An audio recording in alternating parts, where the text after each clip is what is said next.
The voicemail was a crack in the mountain.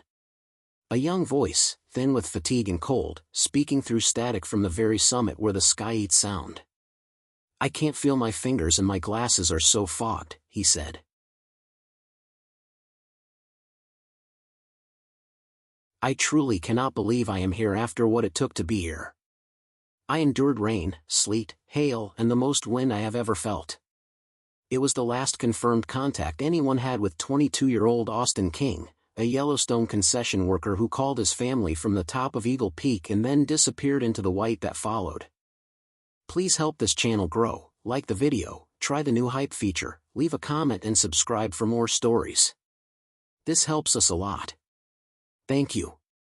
That trembling note, scrawled in a summit registry and later shared by his father, would become the single most haunting artifact in a search that stretched across rugged ridgelines, through bureaucratic decisions and the fraying edges of hope. This is the story of that note of a climb that should have been a 7-day adventure and instead mutated into a mystery. It is about mountainous weather that turns friendly granite into a maze, about the expertise and limits of search teams, and about a father who refused to let the mountain have the final word. It is told as a chronicle of what happened, what searchers found, and what the world learned from a few shaky lines of handwriting at 11,361 feet. Austin King, who worked in Yellowstone National Park as a concessions employee, was 22 years old, lanky and athletic, described by friends and family as a natural outdoorsman with a steady curiosity for high places and long walks. He lived seasonally in Grant Village while employed by Park Concessions and planned a week-long, solo backpacking trip into backcountry near Eagle Peak, the park's tallest summit at 11,361 feet. He left on September 14, 2024, for what was meant to be a 7-day loop and was due to be picked up by boat on September 20. When he missed that pickup, concern escalated quickly. Eagle Peak sits in a remote, jagged corner of Yellowstone, a place that looks magnificent on clear days and becomes treacherous when weather closes in. The geography is uncompromising: steep gullies, blast furnace winds funneling through narrow couloirs, cliffs that demand technical climbing when visibility collapses. Austin was not attempting a technical route by most accounts. However, a ranger who later encountered him on a trail said he had altered his plan and was intent on summiting Eagle Peak, a decision that placed him high in exposed and unstable conditions. To those who loved him, Austin was the kind of person who chased views and logged miles as if each trail could teach him something. He called his father from the summit on September 17, describing bitter sleet and fog so thick his glasses fogged over. In the park's summit register later that day, an antique logbook where climbers scrawl names, weather, and sometimes brief confessions to the peak. Austin wrote what would become a chilling testament: he had free-soloed too many cliffs to get here. He could not feel his fingers, and he marveled that at 22 years old he would never forget today for the rest of my life. Those lines were later shared publicly by his father, who would go on to organize private search parties when official efforts shifted. The terrain around Howell Creek, where Austin had camped before the summit effort, is a labyrinth of drainage basins and basalt ridgelines. The park's own search team's personnel from Yellowstone and neighboring Grand Teton, county rescue squads, airborne units, K-9 teams and volunteer ground crews would later comb elevations ranging from roughly 8,400 to 11,350 feet. Over the span of the initial response, more than 100 people would take part in the effort, aided by helicopters and unmanned aerial systems. But mountain searches are not like urban searches. They are physical, methodical, and at times painfully dependent on conditions that can hide a person as effectively as a stone wall hides a cave. This is not a crime in the legal, human-perpetrated sense. There was no suspect stalking him with intent to harm. There was only weather, geography, bad luck, and the thin margins that separate a safe descent from a fatal misstep. Yet the story is told with the same suspense and heartbreak because the horror of disappearance and someone vanishing where there is no easy way to rescue them occupies the same emotional territory: abrupt, inexplicable absence that leaves loved ones with fragments and questions. On the morning of September 17, Austin left camp with a clear objective: summit Eagle Peak. He had the gear a summer hiker might carry: a sleeping bag, a water bottle, a small pack, but accounts suggest his equipment was minimal compared to the alpine conditions he would encounter. Weather forecasts that week had worsened, fog and sleet were logged by others in the area, and higher elevations were seeing unseasonable snow. Yet Atlanta, a different reality for many backpackers, does not always register in the moment. A summit that looks within a day's reach can become a multi-day survival gauntlet if visibility drops and temperatures plunge. From the summit, the voicemail sent to his family captured not only conditions but a tone of a combination of triumph, disbelief, and fear. He reached the top, called to say he had done it, and then spoke of being disoriented on the descent. Reports indicated he had lost the trail on the way down and had free-soloed portions of the approach that required off-trail scrambling and possibly down climbing. On mountains, ascents and descents are not symmetrical, a route that can be climbed when you see the line becomes treacherous when fog erases footholds and your fingers are numb. It's in those moments with blunted feeling and clouded vision that a single misplacement of a boot or hand can lead to a fall into hostile terrain, or a long, aimless walk into basins where thermal tracks dissipate and cell signals die. His campsite and personal belongings were later found near Upper Howell Creek, the place where he'd based his excursion. This confirmed he had not completed the loop and had indeed left from his planned area. Yet beyond that, the trail of evidence grew thin. There was no sign immediately obvious, no body, no broken gear, no dramatic blood trail, but just a few human artifacts and then the mountain reclaiming everything, the wind moving rocks, the sleet erasing prints, the geography swallowing sound. For rescuers, the simplest explanation, a fatal fall, hypothermia, exposure, was plausible. For family, the images were harder to hold on to. The idea that a young man full of life simply walked off into nowhere felt unfairly arbitrary, stripped of the dramatic closure people crave. When someone goes missing in a national park, the investigation folds into an operations center model that blends search and rescue tactics with criminal investigation thoroughness. There are elements of both, SAR, search and rescue, teams comb terrain and attempt rescues, while law enforcement documents, logs, and interviews to ensure the absence is not the result of foul play. Austin was reported overdue on September 20th, when he failed to show up for a scheduled pickup. That day, the National Park Service and local authorities launched a ground search. Rangers obtained maps of his intended route, interviewed friends and co-workers, and examined the campsite at Howell Creek. Rodriguez, a search supervisor quoted in local coverage, outlined how priorities in the first 72 hours focus on survivability, where someone would most likely be to survive the first night, water sources, possible shelter, and lower-angle routes where they could have descended.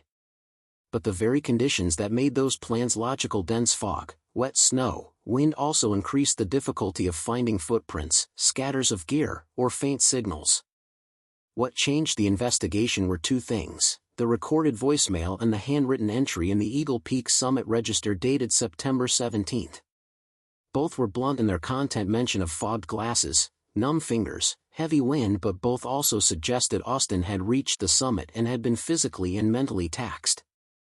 The register entry, in particular, gave search teams a new kind of data point because it described route choice that he had left the trail and free-soloed cliffs. That suggested a descent via more vertical, hazardous terrain rather than a safer trail line, shifting the search geometry toward couloirs and cliff faces rather than an obvious trail corridor. It narrowed search sectors but also complicated them. Cliff bands and steep off-trail gullies are logistically hard to search effectively by ground teams and dangerous for would-be rescuers. Within a matter of days the search grew. Over 100 people from park personnel to county rescue teams and volunteer specialists scoured the area. Helicopters and drones were used to cover vast swaths quickly, and K-9 teams attempted to pick up a scent trail where possible. The park described elevations of search ranging up to the summit's 11,350 feet, and a total covered area measured in the thousands of miles. Yet as coverage broadened, the probability of detection did not necessarily increase linearly. Areas with steep relief and complex rock shelves hide remains and gear effectively. The search also had to balance risk. There were limits on helicopter operations in bad weather, and human teams are not invulnerable. On October 2, after 11 days of concerted effort, National Park Service officials transition from a rescue posture to a recovery posture, a heartbreaking administrative pivot that recognizes the diminishing probability someone is alive, and alters how resources are allocated. Austin's father, Brian King Hankey, refused to accept that shift as an end. He organized volunteer search parties, raised funds via GoFundMe to support independent search efforts, and coordinated with experienced mountaineers to comb areas the official teams had been unable to access. Brian's effort speaks to a pattern seen in many missing person cases in remote terrain. Families often maintain searches beyond the official timeline, combining hope with practical outreach to specialists who know the minutiae of local routes, private cabins, and microclimates. At times, these private teams push boundaries and find what formal teams cannot. At others, they confront the same brutal facts that govern all alpine survival. Brian also expressed the wrenching emotional cadence of the case, simultaneous faith in his son's skill and the dreadful recognition that conditions were deadly. Because of the environment being rocky or cold with variable weather, some investigative techniques are constrained.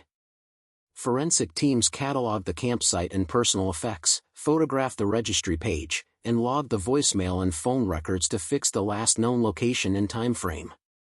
Search teams also overlaid probable descent routes based on his summit position and the park's topography. Where possible, SAR units employed human trackers, scent dogs, and targeted aerial reconnaissance to search cliff bands and basins that fit the description in the note. There were also attempts to identify unmarked cabins, hunters' outposts, or abandoned structures in the valleys where someone could have taken shelter, thin threads of hope that sometimes change a case's outcome. Investigators had to wrestle with a core set of hard questions. Did Austin get injured and fall in terrain where he couldn't move? Did he succumb to hypothermia? Did he find shelter that is off the map?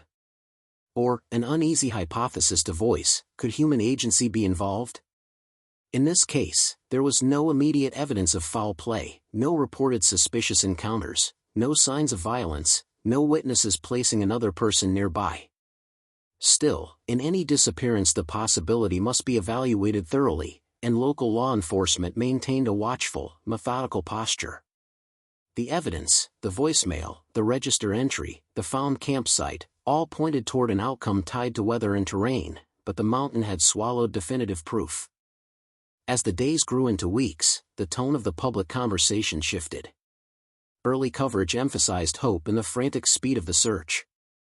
Later reporting reflected the grim calculus of mountain SAR. For every hour someone is missing in cold, exposed terrain, chances of surviving decrease precipitously.